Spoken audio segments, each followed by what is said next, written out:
Hello and welcome to today's episode of Ink Pop Hangout, where we spend time getting to know artists, changemakers, influencers, and just really interesting people. I'm Ana Cunha and I'm your host for today.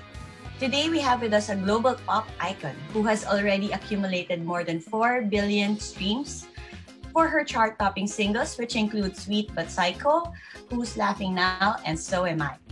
She's here to talk to us about her highly anticipated debut album called Heaven and Hell. Please welcome Ava Max. Hi, Ava. Hello, how are you? Thanks for joining us here in Ink Pop Hangout. How are you? What's keeping you busy these days aside from your album launch? I'm good. Definitely just music, writing music. That's good. That's great. Before we talk about your album, we'd like to get to know you a bit more. So we know that Max is a stage name that you've carried since you started. Can you tell us how you came about, how you arrived at Max, and what was your inspiration behind it?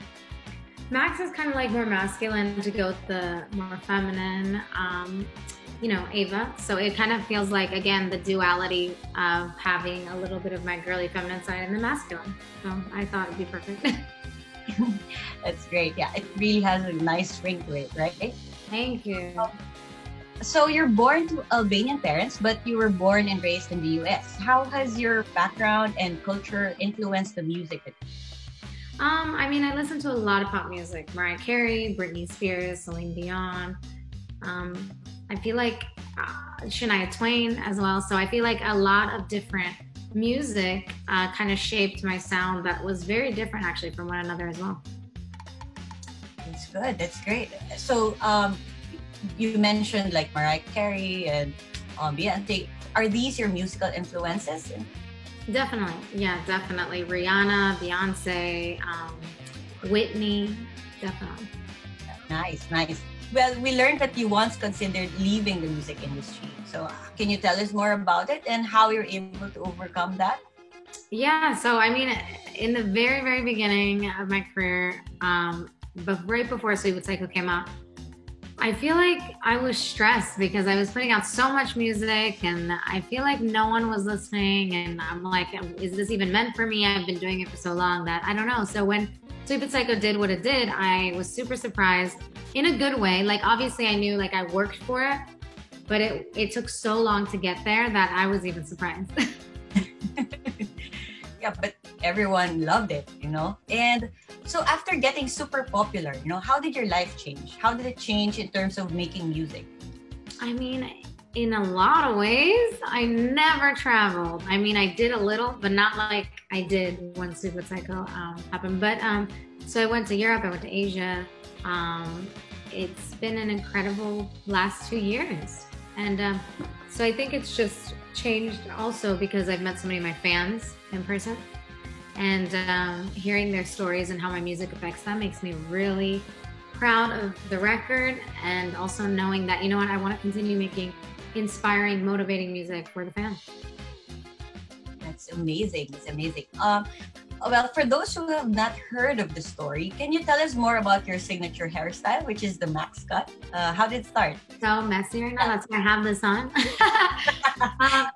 It was a happy accident, and I say that all the time because it's true. It literally, there's not there's a story behind it, but it's like people think it's like not real when it is real. I was literally baking cookies. I'm not kidding. And it sounds so bizarre that it doesn't sound real. But I walked upstairs and I forgot to cut my other side. I'm not even kidding you. And I liked it. I kept it, and then I just started wearing it, and my fans started calling it the Max. It looks great. I mean, it's coincidental, but it looks great. Thank you. Okay, so now let's talk about your debut album, Heaven and Hell. There are two sides to the album, right? And can you share with us your idea behind it? Oh, yes. Okay, so Heaven is a little lighter sonically, brighter, happier. Darker is Hell. So Hell is more like edgier, sensual. It gives you like a really dark feeling, but it's not necessarily sad. A lot of people think it's sad. So I didn't want a sad song on the album. Production wise, I like it like darker for Hell, but I still wanted to be motivating. And I still wanted the songs to be anthemic and have female empowerment behind it, and that that motivating power behind it. So I kept that, and everything else sonically is kind of like split between two. Yeah, Heaven and Hell. That's great. That's great. Actually, we listened to it, and it sounds amazing. All right. Thank you. And so, was it difficult for you to make music or to come up with an album during this pandemic? I've been working on new music during the pandemic because the album's been done. So yeah, I've been working on a lot of new music that I can't wait to share with everyone. Oh, we're looking forward to it. More music, guys. All right, so the newest single that you released, which is Naked, it seems like a deviation from your more upbeat songs. No? So what does this song mean to you as a person and as an artist? Naked is a very vulnerable track. It's probably one of my most vulnerable tracks. I think that song really was a hard one for me because I had to be vulnerable, and I'm not the type to be all mushy-gushy. But I still love that it had a message. So, you know, I went for it. But it was hard because I like more like, you know, in your face, not so soft. So it was a very interesting approach to how I usually write music.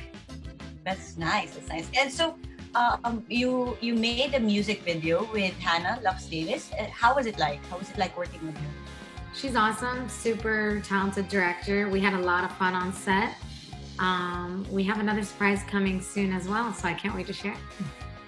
Oh, so we're looking forward to that. All right, so thank you, Ava. It's been a pleasure talking to you and getting to know you. Do you have any message for your fans here in the Philippines? Yes, all my fans in the Philippines, I love you guys so much, and I hope I can travel soon to see you guys and do a show. I can't wait to perform this album for you all. Love you. Mwah. Thank you so much. So for everyone who haven't had the chance to listen to Ava's debut album, check out Heaven and Hell, available on all music streaming platforms, and follow her on all her social media accounts. Thank you again, Ava, and watch out for more episodes of Ink Pop Hangout. Thank you. Thanks, Ava. Thank you.